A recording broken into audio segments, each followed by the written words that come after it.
klik tombol berikut untuk mendapatkan update ilmu yang insya Allah bermanfaat.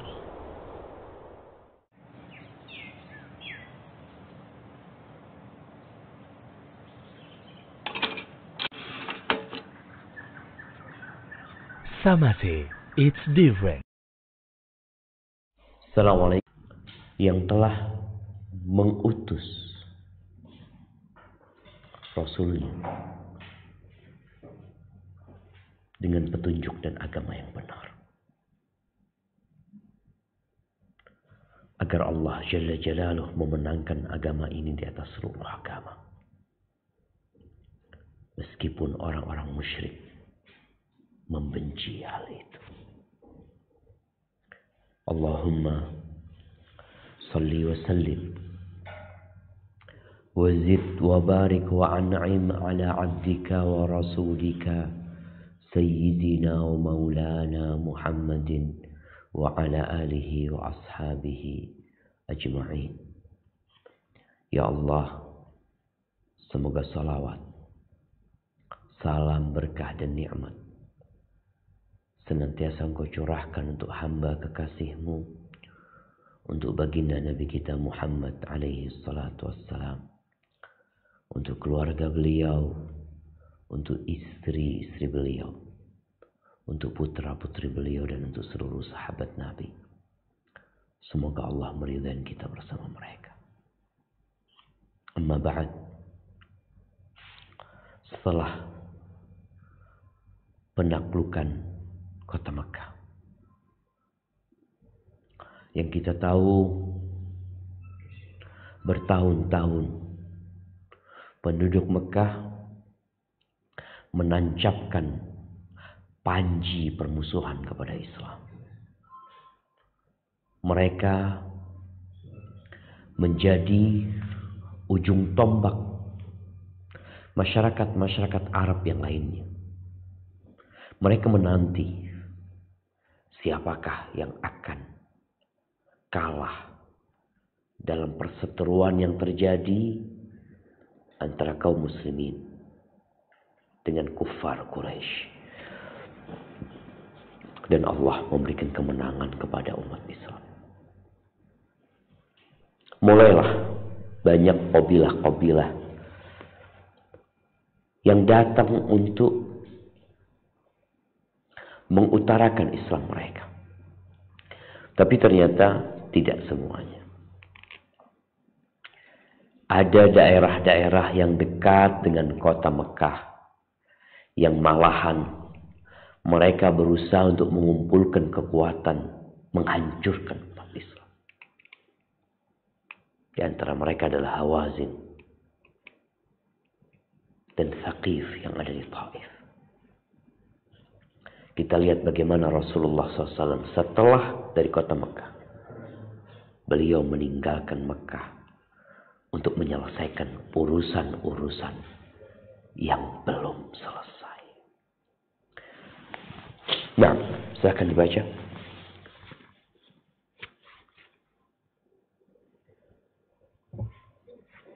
Bismillah. Fikih Sirah Nabawi, karya Prof. Dr. Zaid bin Abdul Karim Az-Zaid hafizahullahu ta'ala. Perang Hunain dan penghubungan Taif. Perang Hunain adalah kelanjutan dari Fathul Makkah sekaligus penuntasan Fathul Makkah itu sendiri. Rasulullah Shallallahu Alaihi Wasallam meninggalkan Makkah menuju Hunain tanggal 6 Syawal tahun 8 Hijriah. Setelah beliau mengetahui bahwa kabilah Thaqif dan Hawazin tengah bersiap-siap untuk memerangi Rasulullah Shallallahu Alaihi Wasallam. Barakallahu fiik. Nah, mahibati fillah. Di sini disebutkan bahwasanya perang Hunain adalah kelanjutan dan penyempurnaan untuk Fathu Makkah. Karena Thaqif dan Hawazin berada di tempat yang sangat berdekatan dengan Mekah. Mereka juga kabilah yang cukup besar, yang cukup kuat. Sehingga dengan mudah mereka untuk menyerang kaum muslimin di kota Mekah. Maka mau tidak mau hal ini perlu diselesaikan. Fathu Mekah terjadi pada bulan Ramadan. Sedangkan perang Hunain ini terjadi di bulan Syawal pada tahun yang sama. Artinya Nabi SAW selesai menaklukkan kota Mekah, beliau nggak langsung pulang ke Madinah. Tapi beliau harus menuntaskan apa yang baru mereka mulai. Dan kejadian itu pada tanggal 6 Syawal. Ya. Tahun 8 Hijriah. Berarti 1435 tahun yang lalu. Kejadian ini. Kalau kita membaca buku Sirah Nabawiyah. Yang ditulis oleh ulama-ulama terdahulu. Atau ditulis oleh ulama-ulama kontemporer masa sekarang ini. Yang masih berpegang teguh dengan Hijriah, kita tidak akan pernah mendapatkan kalender Masehi. Walaupun ada sebagian penulis yang sudah menyerah, sehingga terpaksa dia menambahkan kalender Masehi, karena banyak orang yang sudah lupa dengan kalender Hijriah. Padahal seharusnya tetap tidak perlu mencantumkan kalender Masehi, karena di situ ada unsur memaksa umat Islam untuk belajar kalender Hijriah mereka. Dan di sini disebutkan bahwasanya yang menyebabkan Nabi SAW bergerak ke Hawazin karena memang dua kabilah itu telah bersiap-siap untuk menyerang Rasul SAW. Karena Nabi SAW mengirim ya mata-mata orang-orang yang untuk melihat kondisi yang ada di sekitar.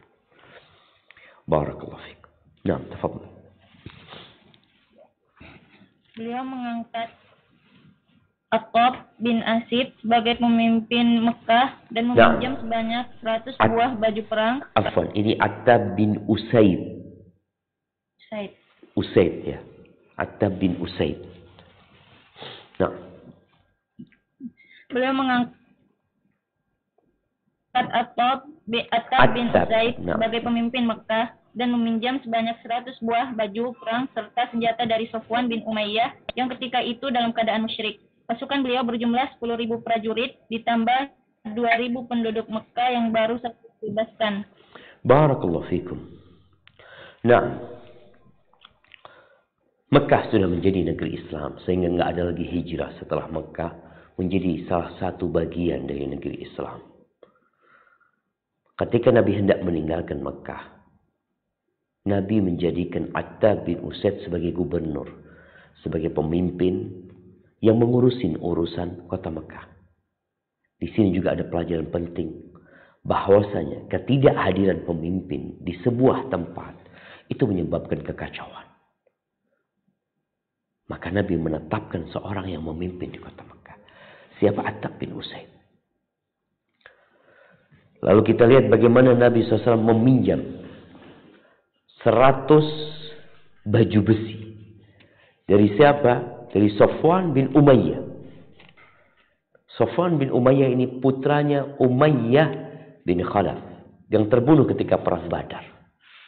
Bagaimana Umayyah bin Khalaf yang mengirim Umar untuk membunuh Nabi SAW setelah perang Badar.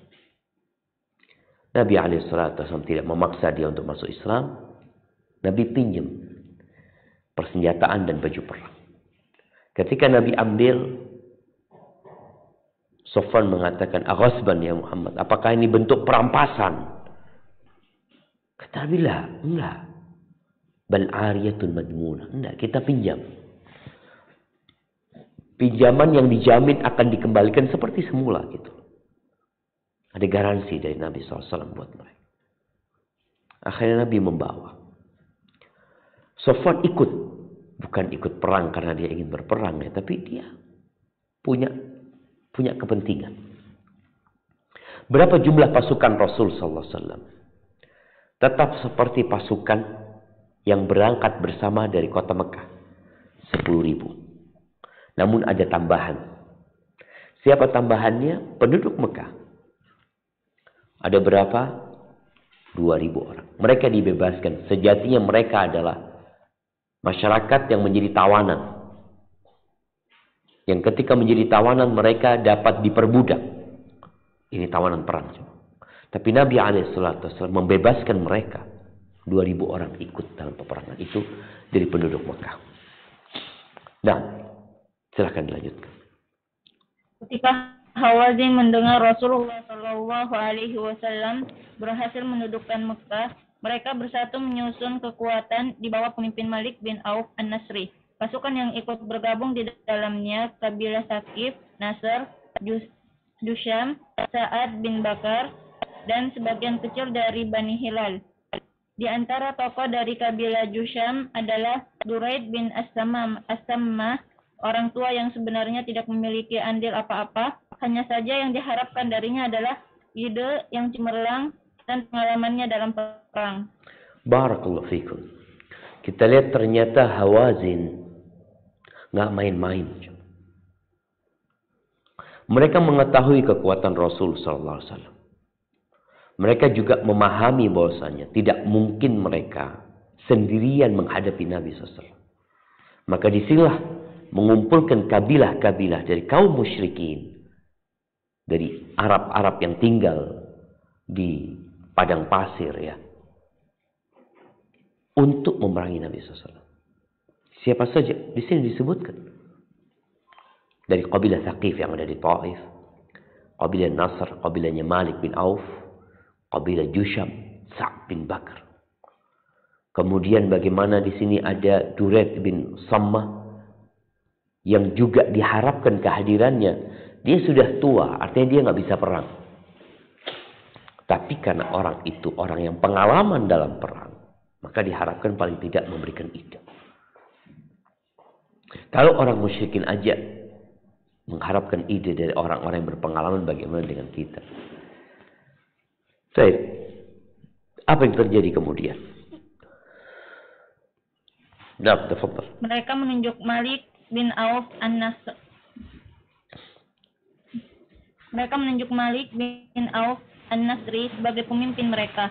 Ketika ia akan berangkat menuju Rasulullah Shallallahu Alaihi Wasallam, ia menggiring seluruh pasukannya dengan membawa seluruh harta, istri dan anak-anaknya.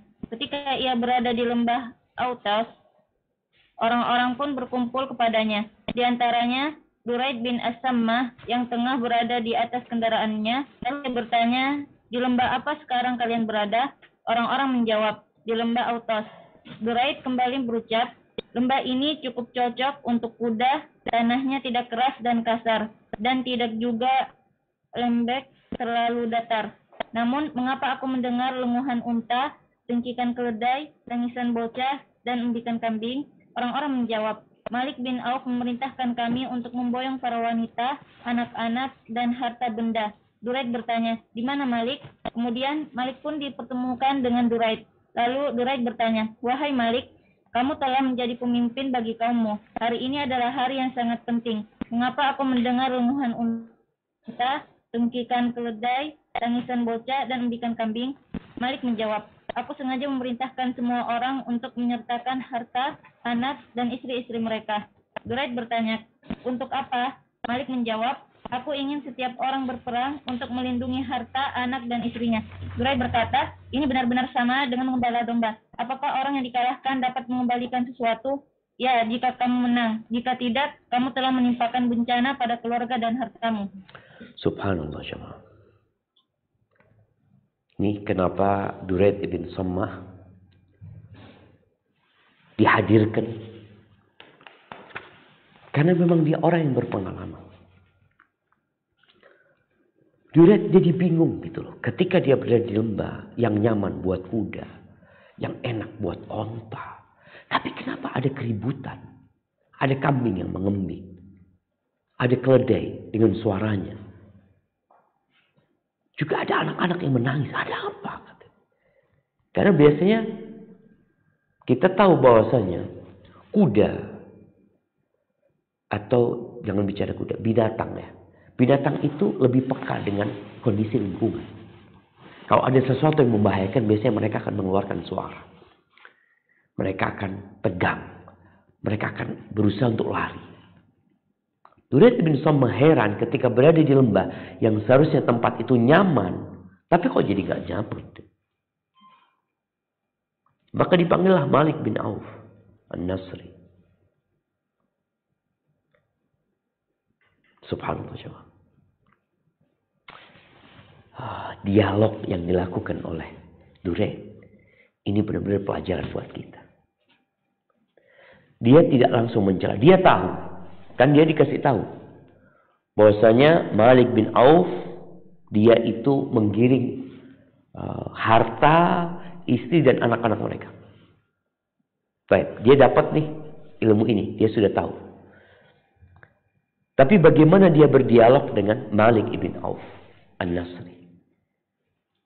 Ya Malik, dia mengatakan, ya Malik, innaka qad asbahta ra'isa qaumi.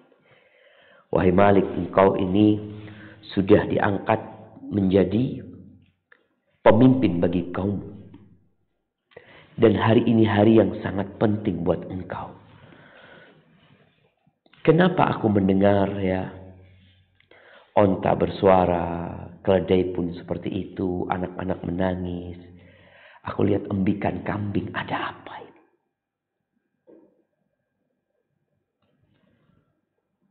Maka kemudian Malik bin Auf mengemukakan alasan. Setelah disebutkan alasannya bahwa tujuan Malik adalah menjadikan keluarga, anak-anak dan harta ini motivator kuat bagi para pejuang agar mereka berperang sampai mati. Agar mereka tidak lari menghadapi Muhammad SAW. Ya, secara logika ya benar juga. Engkau mau kemana? Mau kabur kemana engkau? Kalau engkau lari, keluargamu jadi tawanan perang. Hartamu habis, engkau mau lari kemana? Sehingga strategi Malik sejatinya ya masuk di logika. Tapi apa kata orang yang sudah pengalaman perang? Duraid bin Sammah. Maka dia mengatakan, ini benar-benar seperti mengembala domba. Domba itu nggak bisa melawan diri, gitu. Nggak bisa membela diri. Berbeda sama onta. Ya kalau bicara domba digembala, ya sudah dia akan diambil sama orang yang nanti memenangi peperangan itu. Maka dia menyebutkan kalau orang sudah kalah, dia bisa apa gitu, bisa apa? Ya kalau ada jaminan menang, kalau kalah. Jadi semua di medan perang akan diraih, akan diambil oleh musuh dan selesai urusannya. Kalau keluarga itu di rumahnya, anak-anak di rumahnya, harta di rumahnya, kan aman paling tidak. Tapi mau gimana? Malik bin Auf memiliki strategi karena dia tahu banyak orang-orang yang mungkin cinta sama harta, cinta sama keluarga, sehingga kecintaan mereka menjadi api yang membakar semangat mereka untuk berperang. Maka sudah.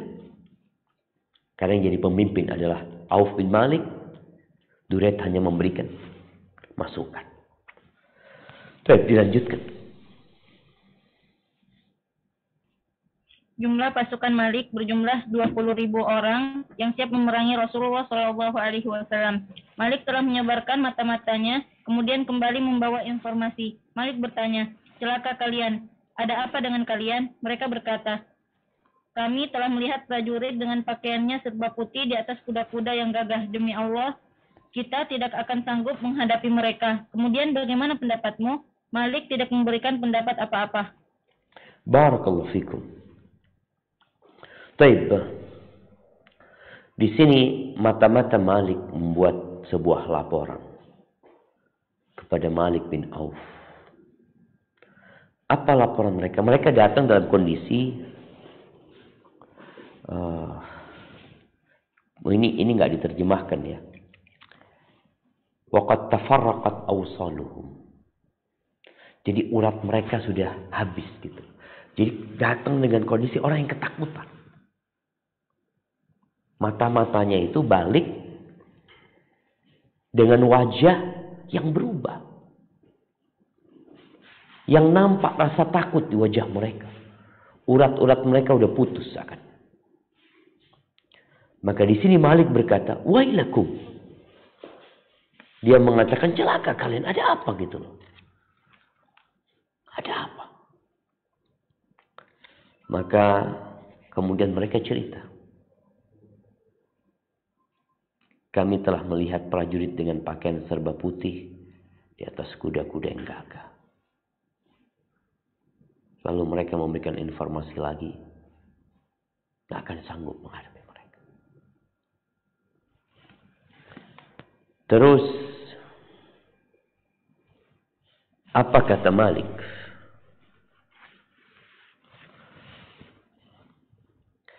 Mereka mengatakan, ma tamassakna an asabana ma tara. Mereka mengatakan ini mungkin kurang tepat terjemahannya. Mereka mengatakan demi Allah kami nggak kuat gitu loh melihat mereka sehingga kami ditimpa ketakutan yang engkau lihat.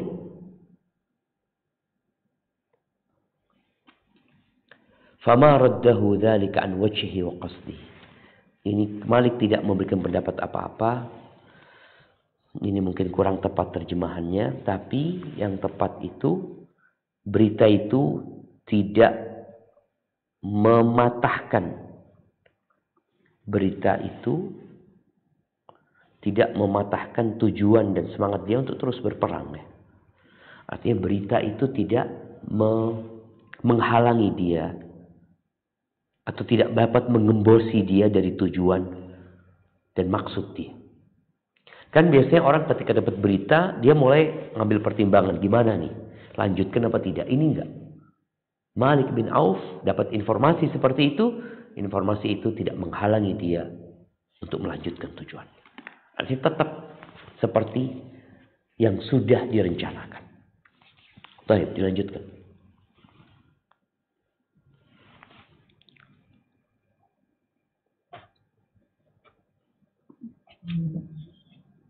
Rasulullah Shallallahu Alaihi Wasallam juga mengirim seseorang yang dapat memberikan informasi. Orang yang diberi tugas pun melakukan penyusupan dan mendapati bahwa mereka telah membangun kekuatan untuk memerangi Rasulullah Shallallahu Alaihi Wasallam.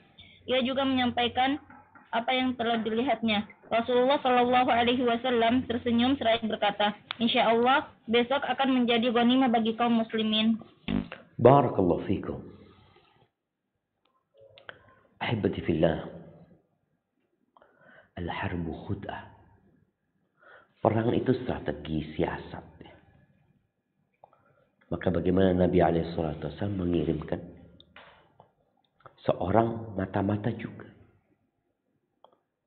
Untuk mengetahui gimana kondisi musuh. Tujuannya untuk mengetahui sisi kekuatan mereka dan kelemahan mereka.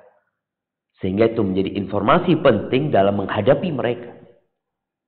Dan ternyata orang ini termasuk yang hadir ketika mereka ketika mata-mata Auf bin Malik menyampaikan apa yang mereka lihat. Sehingga dia bisa menyampaikan itu kepada Nabi SAW. Ahibati fillah. Ingat ketika perang Ahzab. Ketika Nabi SAW mengirim beberapa sahabat untuk mengetahui kondisi Yahudi Bani Quraidah. Apakah mereka tetap dalam perjanjian mereka atau mereka telah berkhianat? Nabi sampaikan kepada utusannya, kalau mereka berkhianat, kalian nggak usah ngomong, kasih isyarat aja. Tapi kalau mereka tetap dalam perjanjiannya, maka informasi itu sebarkan. Kenapa jemaah? Karena informasi yang dapat meruntuhkan semangat itu berbahaya untuk pasukan. Maka Nabi memberikan pelajaran, kalau informasinya itu menguatkan nggak ada masalah, tapi kalau melemahkan semangat, jangan. Kasih aku isyarat saja. Dan ternyata mata-mata Malik ini menginformasikan ini di depan orang banyak. Sehingga mata-mata Nabi SAW mengetahui. Dan Nabi SAW mengatakan, tilka ghanimatul muslimin. Besok itu akan menjadi ghanimah.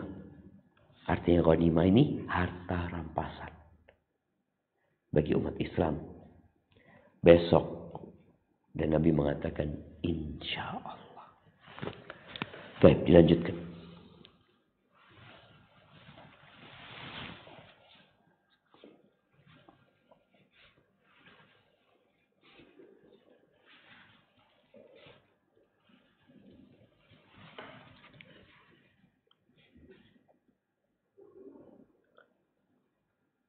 نعم تفضلي.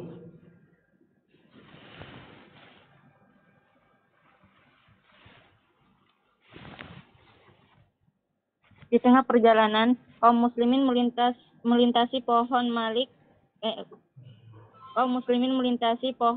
kaum musyrikin yang diberi nama Zatu Anwat. Orang-orang musyrik menggunakannya untuk menggantungkan pedang-pedang mereka demi mencari keberkahannya. Kemudian kaum muslimin berkata, "Ya Rasulullah, buatkanlah untuk kami Zatu Anwat sebagaimana mereka memilikinya." Nabi bersabda, "Maha suci Allah, ucapan kalian seperti ucapan kaum Musa alaihissalam yang mengatakan, buatkan untuk kami Tuhan sebagaimana mereka memiliki Tuhan. Demi Allah,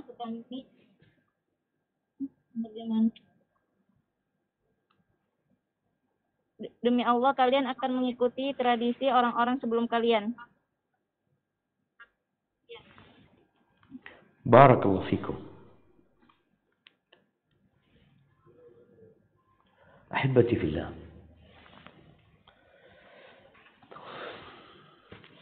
Orang-orang musyrikin memiliki tradisi, memiliki budaya yang telah diwarisi dari leluhur mereka.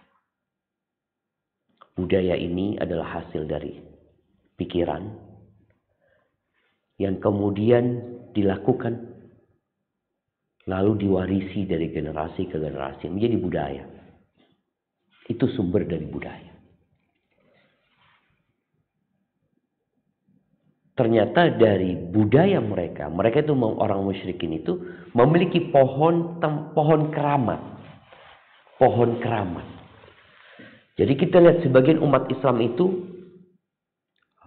bukan sebagian umat Islam ya, orang-orang musyrikin sebelum Islam, mereka itu biasa mungkin memandikan pedang mereka, memandikan tombak mereka, lalu menggantungkannya di tempat yang keramat dengan harapan dapat berkah.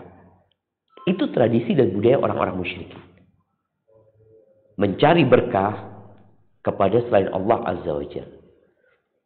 Zatu Anwat itu nama pohon yang dinamakan oleh orang musyrikin tempat mereka yang menggantungkan senjata-senjata mereka.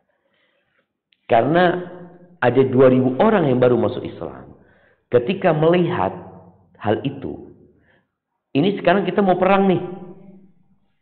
Yang mau tidak mau, mereka perlu senjata yang ampuh untuk mengalahkan musuh. Maka caranya orang-orang musyrikin dahulu adalah dengan cara tadi. Menggantungkan pedang-pedang mereka supaya jadi kuat, ya, jadi kokoh. Kalau ada tradisi umat Islam di masa sekarang, budaya yang masih seperti itu, tolong diperbaiki. Kenapa? Nabi SAW tidak membiarkan atau tidak menuruti keinginan para sahabat. Mereka mengatakan, ij'al lana Zata Anwat. Jadikan buat kami pohon Zatu Anwat. Seperti pohon mereka. Orang musyrikin punya, kita punya pohon Islami gitu. Pohon keramat yang Islami. Ada pohon keramat punya orang musyrik. Ini orang minta pohon keramat buat umat Islam. Sama-sama pohon keramat. Cuma bedanya yang ini Islami, yang itu nggak Islami. Maka Nabi marah. Nabi mengingkari hal itu. Kalian ini sama. Kalian minta Tuhan sebenarnya. Sebagaimana dikatakan oleh kaumnya Nabi Musa. Ketika menyeberangi lautan, kemudian sampai ke daratan, lalu melihat di situ ada berhala-berhala milik orang-orang musyrikin. Kaumnya Nabi Musa mengatakan, "Ij'al lana ilahan kama lahum aliyah." Bikinkan buat kami Tuhan-Tuhan yang disembah seperti berhala itu, seperti yang dimiliki oleh mereka. Ini sama aja memohon kepada selain Allah Azza wa Jalla. Ingat ahibati fillah, semua tradisi, semua budaya yang bertentangan dengan syariat, maka bukan dilestarikan, tapi diperangi. Tapi semua budaya dan tradisi yang baik, yang tidak bertentangan dengan agama, maka silahkan dilestarikan. Karena ingat, akal manusia itu terbatas. Boleh jadi dia memandang sesuatu baik, tapi menurut agama buruk. Yang menjadi standar kebaikan adalah wahyu yang Allah turunkan. Maka Nabi tidak membuatkan bagi mereka pohon datu anwat. Baik. Tapi memang kita akan mengikuti tradisi orang-orang terdahulu. Itu kata Nabi SAW. Ini sebuah informasi penting buat kita untuk berhati-hati. Akan ada dari umat Islam yang mengekor, menjadikan orang-orang sebelum Islam sebagai panutan mereka. Diikutin tradisi dan budaya mereka. Yang itu akan berpotensi merusak keimanan mereka. Dan beberapa hari yang lalu, umat Islam mengetahui ada hari Valentine. Yang sebagian umat Islam mengikutinya. Karena menurut logika, apa sih salahnya? Menurut akal, apa sih buruknya? Alhamdulillah. Allah turunkan Al-Quran, gak kita baca. Gak kita fahami, gak kita amalkan. Melahirkan pemikiran-pemikiran yang menyimpang dari Al-Quran tanpa sadar. Barakallahu fiik. Nah, dilanjutkan. Salah satu dari pasukan muslim berkata, ketika ia melihat bahwa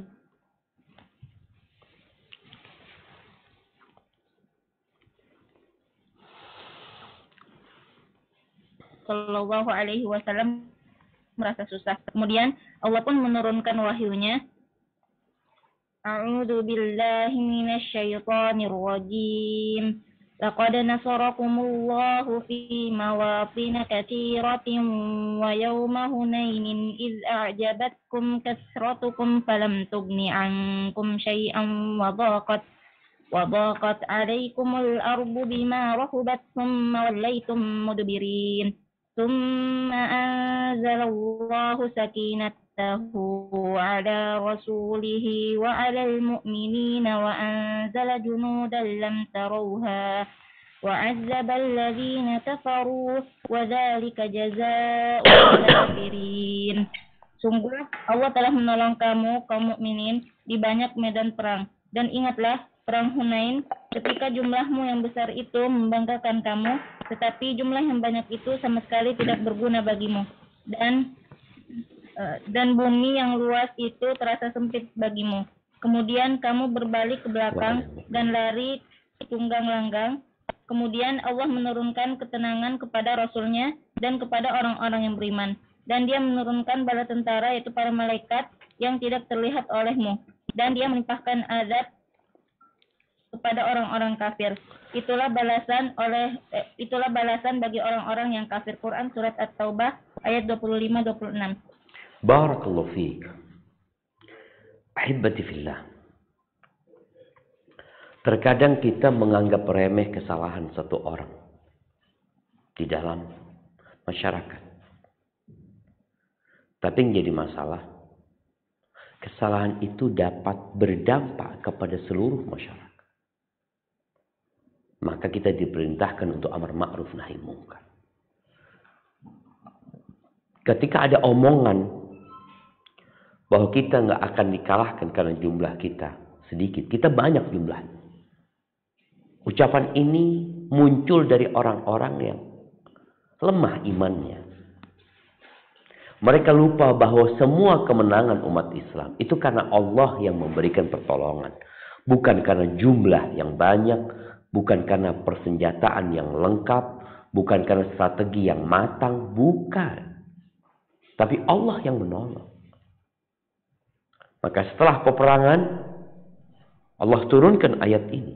Mengingatkan mereka tentang kejadian itu. Supaya tidak terulang kembali.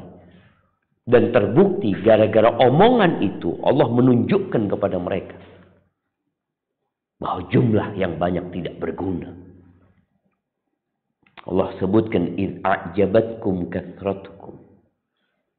Ketika kalian takjub dengan jumlah kalian. Jumlah. Falam tughni ankum syai'a. Enggak ada gunanya buat kalian. Ini pelajaran buat umat Islam. Ketika berbincang tentang jumlah yang banyak di Indonesia, mayoritas muslim. Tatkala kita berbangga, takjub dengan kita sendiri, usaha kita, perjuangan kita, lupa bahwa kemenangan itu dari Allah Azza wa Jalla. Allah sebutkan, laqad nasarakumullah fi mawatin katsira. Allah benar-benar telah menolong kalian di banyak medan perang. Dan hari Hunain juga. Itu juga Allah yang menolong, bukan jumlah kalian. Maka ahibati fillah, seorang muslim, kalau sama Allah diserahkan kepada diri mereka sendiri, habis kita jalan. Maka di antara doa yang diajarkan Nabi SAW adalah, Ya Hayyu Ya Qayyum, birahmatika astaghith, aslih li sya'ni kullahu, wa la takilni ila nafsi tarfat ain. Jangan serahkan aku kepada diriku sendiri sekejap mata pun. Kita kalau diserahkan kepada diri kita sendiri, habis jemaah. Kita itu makhluk yang lemah. Tapi Allah ingin mengingatkan. Ini jadi pelajaran. Kekalahan di perang Uhud itu karena mereka tidak taat kepada Nabi SAW. Udah dikasih tahu, jangan turun dari bukit. Menang atau kalah. Mereka berijtihad. Loh Ustaz, ijtihad kan boleh. Kalau benar dapat 2 pahala, kalau salah dapat 1 pahala. Tapi nggak boleh ijtihad ketika ada perintah. Ada nas yang mengatakan jangan turun, lalu ijtihad turun. Maka akhirnya berdampak kepada kekalahan umat Islam. Ketika perang Hunain bukan karena mereka tidak taat, tapi karena mereka ujub. Itu pun Allah berikan kekalahan. Lalu Allah berikan kemenangan. Tapi ada fase di mana umat Islam, kata Allah, "Tsumma wallaitum mudbirin." Kalian lari tuang langgang dan jelas. Nah, subhanallah. Baik, dilanjutkan. Malik telah mendahului Rasulullah SAW dan pasukannya sampai di Hunain. Mereka pun mempersiapkan diri mereka dengan menempati dan bersembunyi di berbagai celah lembah tersebut. Ketika Rasulullah SAW dan sahabatnya tiba di lembah Hunain menjelang subuh, tiba-tiba para kabilah yang bergabung dalam pasukan Malik menyerang secara tiba-tiba dari tempat-tempat persembunyian mereka dengan menghujamkan anak panah, sehingga menyebabkan pasukan kaum muslimin kacau balau dan melemah akibat serangan mendadak tersebut. Bahkan mereka lari tunggang langgang ketakutan. Sedangkan Rasulullah SAW dan beberapa sahabat, diantaranya Abbas bin Abdul Muthalib dan Abu Sufyan bin Harith, tetap pada posisinya. Lalu Nabi bersabda, "Aku adalah Nabi yang tidak berdusta. Aku adalah putra Abdul Muthalib." Di antara doa beliau saat itu adalah, "Ya Allah, sesungguhnya jika engkau menghendaki, maka engkau tidak akan disembah lagi setelah ini." Barakallahu fikum. Tunggu jamaah, anak hendak mengirimkan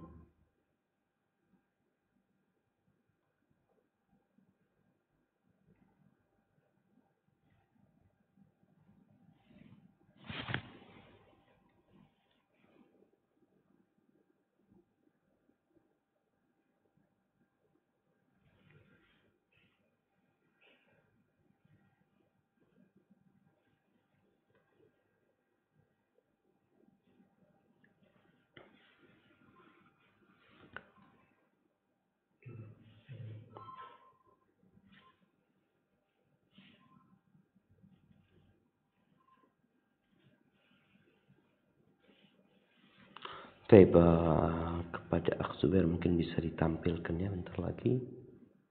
Bismillahirrahmanirrahim.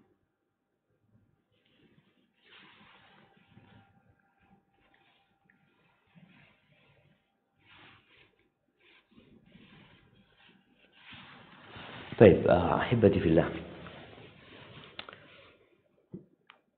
Ana kirimkan ke Telegram Zubair. Ya. Kita lihat bagaimana ternyata kaum musyrikin dari Hawazin, mereka terlebih dahulu sampai ke lembah yang hendak dilewatin sama Rasul SAW. Dan para sahabat Nabi sampai ke sana sebelum subuh. Mereka nggak tahu. Dianggap sama mereka ini masih dalam perjalanan, belum akan bertemu dengan musuh. Tahu-tahu mereka lagi berjalan. Artinya tidak dalam kondisi siap untuk berperang. Dihujami anak panah, tombak dari tempat persembunyiannya. Lembah itu kan di bawah daerahnya. Mereka ini ada di lereng-lereng bukit jemaah.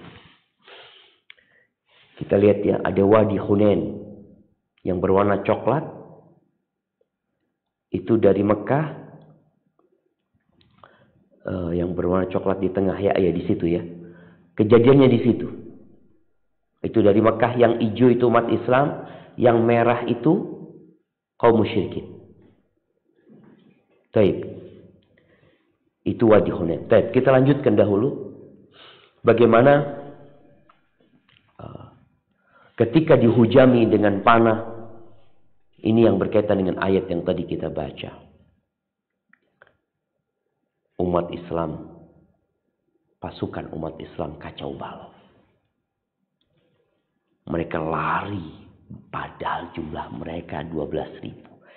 Tidak pernah terkumpul jumlah pasukan pada saat itu yang lebih besar dari pasukan Nabi SAW ketika perang Hunain. Tapi mereka semuanya kabur. Dalam beberapa riwayat disebutkan, ya tinggal 100 orang. 12.000 tinggal 100 orang. Kemana yang 11.900? Nggak ada mereka. Lari mereka.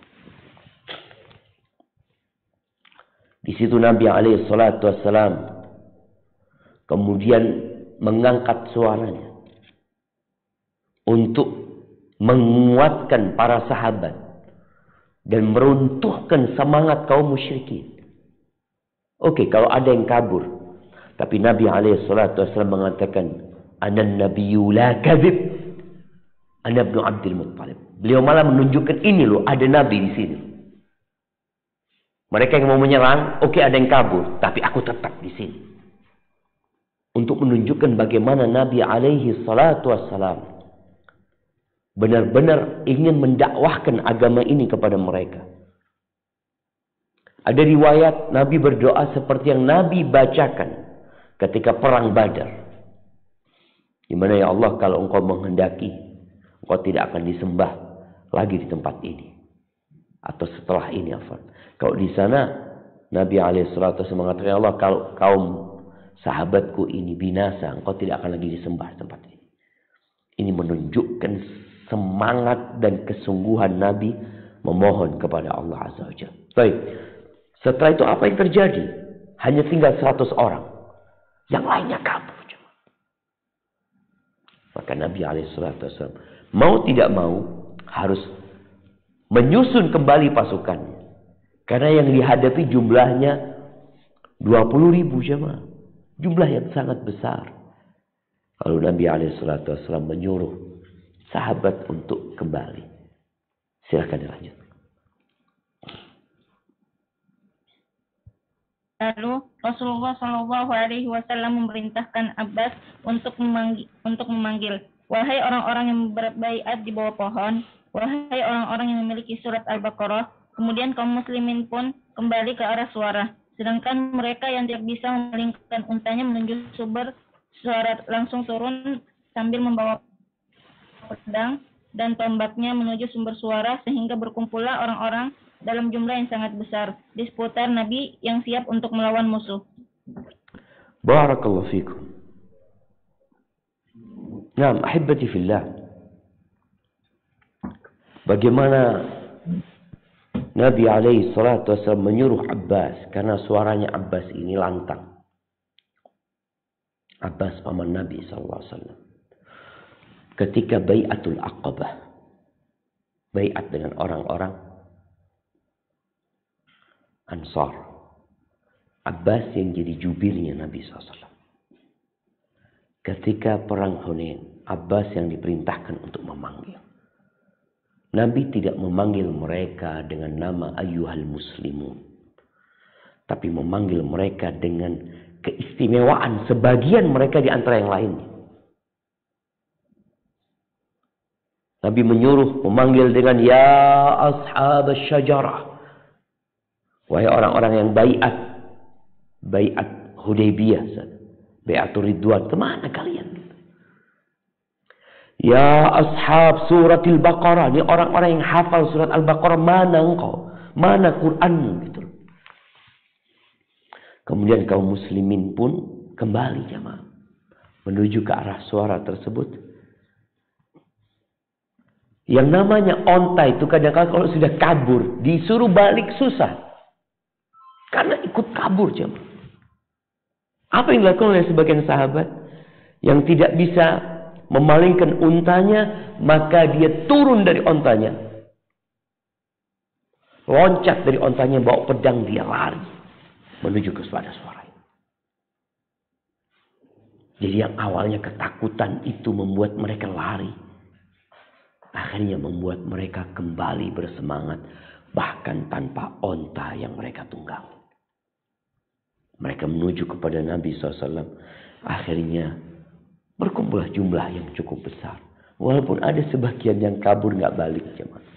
Tapi dilanjutkan. Rasulullah Shallallahu Alaihi Wasallam memimpin langsung pasukan dan mereka berperang dengan semangat. Sehingga posisi pun berubah. Kemenangan berpihak kepada kaum muslimin. Beliau berkata, sekarang perang tengah berkecamuk. Allah memberikan pertolongan kepada orang-orang beriman dengan tentaranya. Kaum muslimin semakin mampu mengusir kaum musyrikin. Dan itu hanya memerlukan waktu yang singkat. Sehingga kaum muslimin berhasil mengalahkan kaum musyrikin dan menawan mereka. Lalu tawanan ini dibawa ke hadapan Rasulullah SAW. Subhanallah jemaah. Ingat, kemenangan itu karena Allah Azza wa Jalla.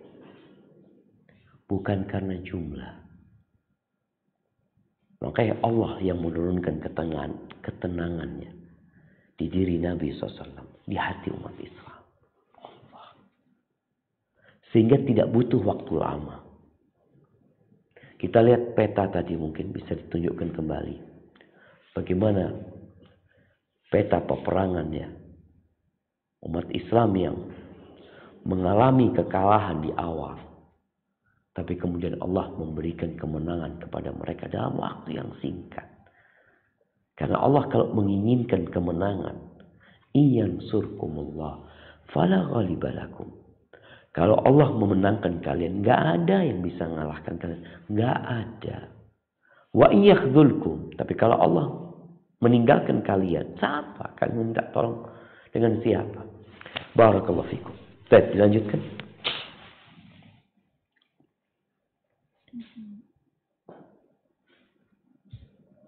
Ketika kaum muslimin mengalami kekalahan di awal pertempuran, sebagian orang-orang Arab Badui yang belum masuk Islam dan yang baru masuk Islam berkata dengan nada mencela dan melecehkan. Kilda bin Harith, saudara seibu Sofwan bin Umayyah berkata, tidakkah ada panglima yang memiliki kekuatan sihir pada hari ini? Sofwan berkata kepadanya, yang ketika itu masih dalam keadaan musyrik, diam kamu. Semoga Allah mengunci mulutmu. Demi Allah, aku lebih menyukai dipimpin oleh orang Quraisy daripada dipimpin oleh orang dari kabilah Hawazin. Barakallahu fikum. Ucapan tidakkan ada panglima yang memiliki kekuatan sihir pada hari ini. Terjemahan ini kurang tepat jemaah ya. Tapi Kildah mengatakan ala batala sihrul yaum. Kata dia, sihirnya habis hari ini. Sihirnya batal hari ini. Karena dia beranggapan Nabi itu penyihir masih. Ketika melihat kekalahan umat Islam, maka dia mengatakan, ala batala sihr yaum. Sihirnya nggak berguna hari ini. Akhirnya sihirnya mandul seakan-akan seperti itu. Jadi bukan tidak akan ada panglima yang memiliki kekuatan sihir pada hari ini. Ini diganti. Karena bahasa Arabnya, ala batala sihrul yaum. Sihirnya hari ini nggak mempan lagi. Karena dia belum beriman. Tapi Safwan bin Umayyah yang masih musyrik. Apa kata dia? Dia mengatakan, uskut. Diam engkau, kata dia. Semoga Allah mengunci mulutmu. Demi Allah, kata dia. Aku lebih menyukai dipimpin oleh orang Quraisy daripada dipimpin oleh orang dari kabilah Hawazin. Karena kalau yang menang Hawazin, Quraisy akan tunduk dengan Hawazin. Padahal selama ini Quraisy adalah pemimpin bangsa-bangsa Arab yang lainnya. Maka Safwan secara naluri nggak mau gitu dipimpin oleh kaum Hawazin. Lebih baik aku dipimpin oleh Nabi Muhammad SAW yang notabene orang Quraisy. Baik, dilanjutkan.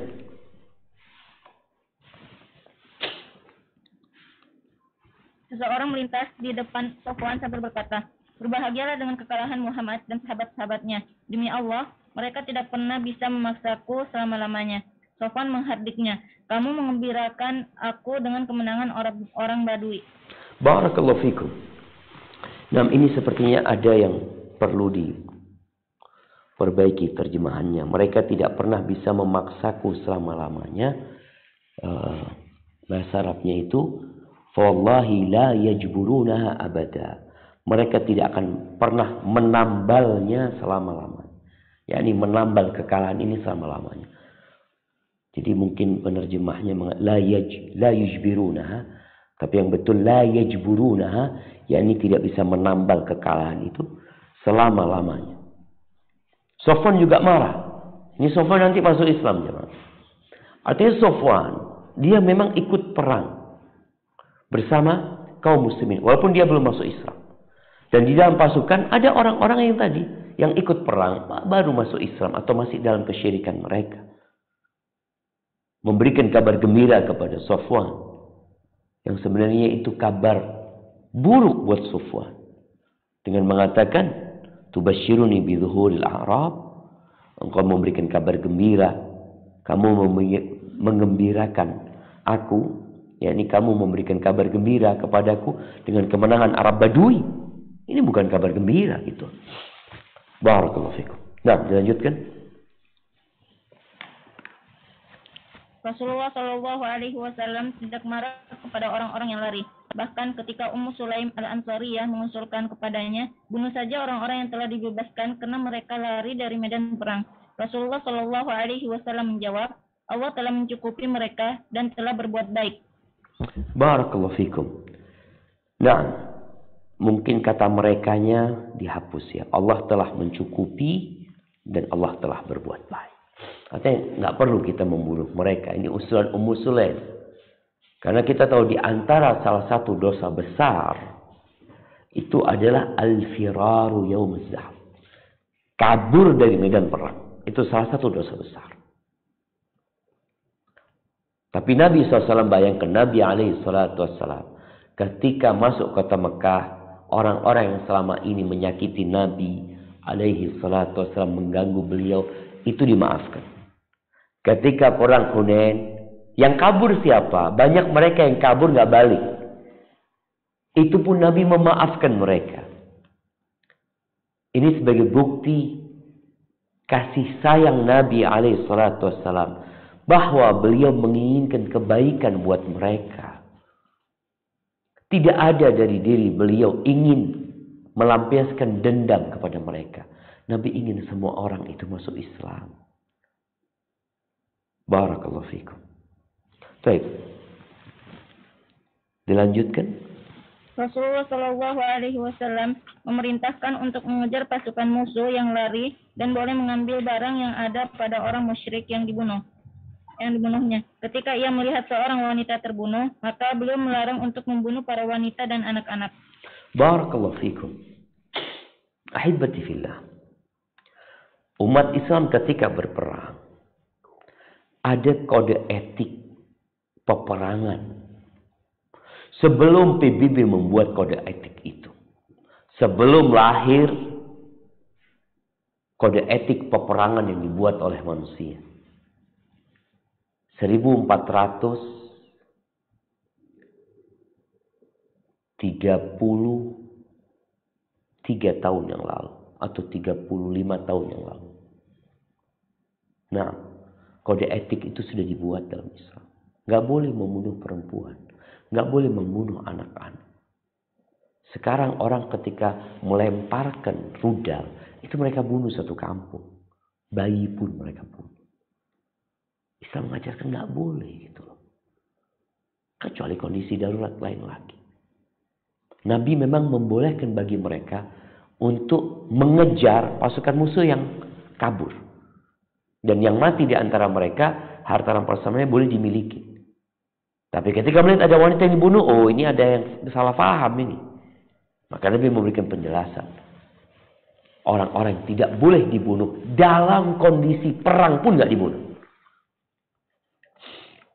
Nanti kita akan lihat bagaimana Nabi SAW memberikan arahan kepada para sahabat ketika mengirim mereka untuk berperang. Gak boleh pohon yang berbuah dibakar, dipotong. Gak boleh pendeta yang sedang beribadah, orang tua yang sepuh dibunuh. Gak boleh. Karena Islam berperang dengan tujuan mulia. Islam berperang bukan untuk memperluas negeri mereka. Tapi tujuan Islam berperang menyelamatkan umat manusia. Ahibati fillah. Mungkin kita akan lanjutkan kajian ini pada pertemuan yang akan datang.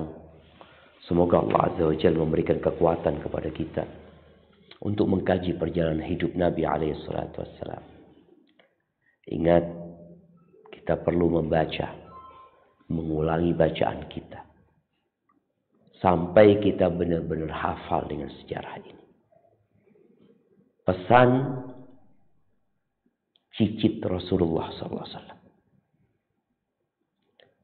Husain ibn Ali, Ali ibn Husain ibn Ali Zainal Abidin As-Sajjad mengatakan, kunna nu'allamu maghaziyan Nabi SAW kama nu'allamu surata minal Quran.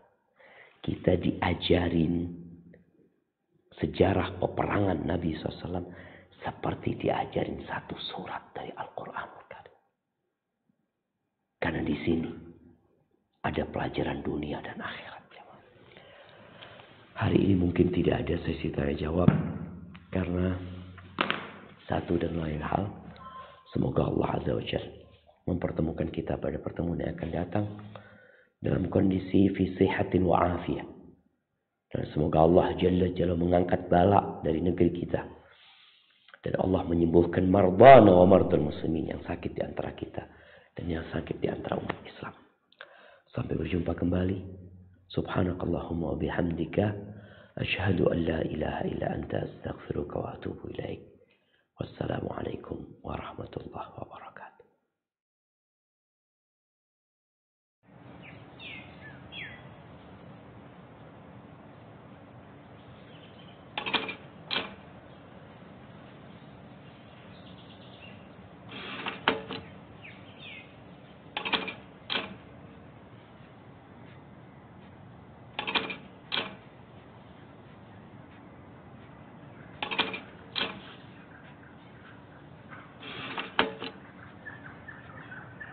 Samate, it's different. Klik tombol berikut untuk mendapatkan update ilmu